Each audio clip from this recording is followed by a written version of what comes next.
Hello বন্ধুরা, কেমন আছেন সবাই? আশা করি সবাই অনেক অনেক ভালো আছেন।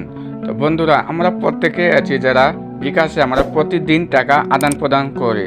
তো অনেক সময় দেখা যায় আমরা বিকাশে যদি অন্য নাম্বারে সেন্ড মানি করি, অর্থাৎ যে নাম্বারে আমাদের টাকা পাঠানোর দরকার আমরা সেই নাম্বারে না পাঠিয়ে আমরা একটি ভুল নাম্বারে টাকা পাঠিয়েছি।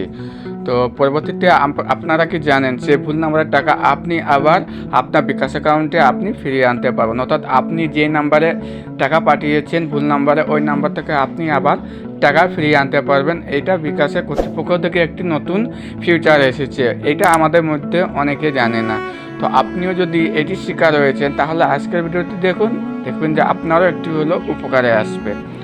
তো আপনি ধরুন আপনি একটি নাম্বারে টাকা পাঠালেন, কিন্তু আপনি সেই নাম্বারে টাকা না পাঠিয়ে আপনি ভুল নাম্বার আপনি টাকা পাঠিয়ে দিলেন। তো আপনি সেখান থেকে আপনি কিভাবে টাকাটা ফেরত আনবেন? তো প্রথমে আপনাকে মাথায় রাখতে হবে আপনি যে ভুল নাম্বারে টাকা পাঠিয়েছেন আপনি ওই নাম্বারে কখনোই তাকে ফোন দিবেন না, তাকে বলবেন না যে আপনার নাম্বারে টাকা চলে গেছে, আমাকে টাকাটা ফেরত করে দেন। তো আপনি কখনোই এই কাজটি করবেন না। আপনি সর্বপ্রথম যে কাজটি করবেন, আপনি উপরে কর্নারের যে পাখির আইকনটি দেখতে পাচ্ছেন এইখানে ক্লিক করে দিবেন। ক্লিক করার পর এইখানে একটু নিচের দিকে আসার পর এখানে সাবমিট নামে একটি অপশান দেখতে পারবেন। তো এইখানে আপনি লাইভ চ্যাট এবং ইমেল করতে পারবেন আপনি বিকাশ কাস্টমার কেয়ারে। যেহেতু আমাদের টাকাটা অন্য নাম্বারে চলে গেছে, তাই তাদের কাছে আপনাকে এটা লাইভ চ্যাটের মাধ্যমে জানাতে হবে। তো এখানে লাইভ চ্যাট অথবা ইমেল করতে পারেন। তো আপনার যদি এরকম কিছু হয়ে থাকে তাহলে এখানে আপনারা লাইভ চ্যাটে ক্লিক করবেন। তো লাইভ চ্যাটে ক্লিক করার পর এখানে আপনি ভাষা ইংলিশ এবং বাংলা দেখতে পারবেন। তো এখানে আমি বাংলাটা দিয়ে দিচ্ছি। দেওয়ার পর এখানে কাস্টমার সার্ভিসের উপর আমি ক্লিক করে দেব। সো ক্লিক করার পর যেহেতু আমরা কাস্টমার সার্ভিসের সাথে কথা বলবো, তা বাটনে ক্লিক করে দেব। এখন ক্লিক করার পর এখানে দেখতে পারবেন আপনার নাম লিখুন, অর্থাৎ যে বিকাশ অ্যাকাউন্টটি খোলার সময় আপনার এনআইডি কার্ডের নামটি দিয়েছিলেন ওই নামটি এখানে দিয়ে দিবেন। তো সাপোজ আমি আমার নামটি এখানে দিয়ে দিচ্ছি।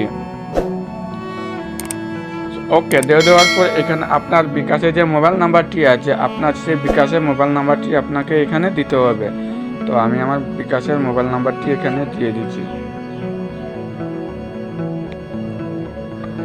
ওকে, মোবাইল নাম্বারটি দেওয়া হয়ে গেলে এখানে সেন্ডের উপর ক্লিক করে দেবেন। সো ক্লিক করার পরে এখানে আপনি দেখতে পারেন বিকাশ থেকে আমি না বলছি কীভাবে আপনাকে সাহায্য করতে পারি। তো এখানে আপনি লিখে দিবেন যেহেতু আপনার ভুল নাম্বারে টাকা চলে গেছে, তো এখানে আপনি লিখে দিবেন ভুল নাম্বারে টাকা গেছে। তো আপনি এটা লিখে দেবেন, লিখে দেওয়ার পর আপনি এখানে ক্লিক করে দেবেন। এখন ক্লিক করার পর কাস্টমার কেয়ার থেকে আপনাকে কিছু তথ্য আপনার কাছ থেকে জানবে। আপনাকে যারা যে তথ্যগুলো জানতে চাইবে সেই তথ্যগুলো আপনাকে বলতে হবে। আপনি কোন নাম্বারে টাকা পাঠিয়েছেন এবং কত টাকা পাঠিয়েছেন সেটা আপনাকে তারা জানিয়ে দেবেন। এবং আপনি যে ভুল নাম্বারে টাকা পাঠিয়েছেন ওই নাম্বারটিকে তারা সাময়িকভাবে বন্ধ করে দেবে কিছুদিনের জন্য। ওই নাম্বারটি থেকে টাকা তুলতে পারবে না। ওই নাম্বারটিকে বিকাশ কর্তৃপক্ষ প্রচুর চাপে ফেলে দেবে। যখনই ওই নাম্বারটি বিকাশ কর্তৃপক্ষের কাছে কিছু জানতে চাইবে তখন বলবে এই নাম্বারে ভুল টাকা এসেছে, ওই টাকাটা আপনাকে আবার ফিরিয়ে দিবেন, তারপর আপনার অ্যাকাউন্টটি ঠিক হয়ে যাবে।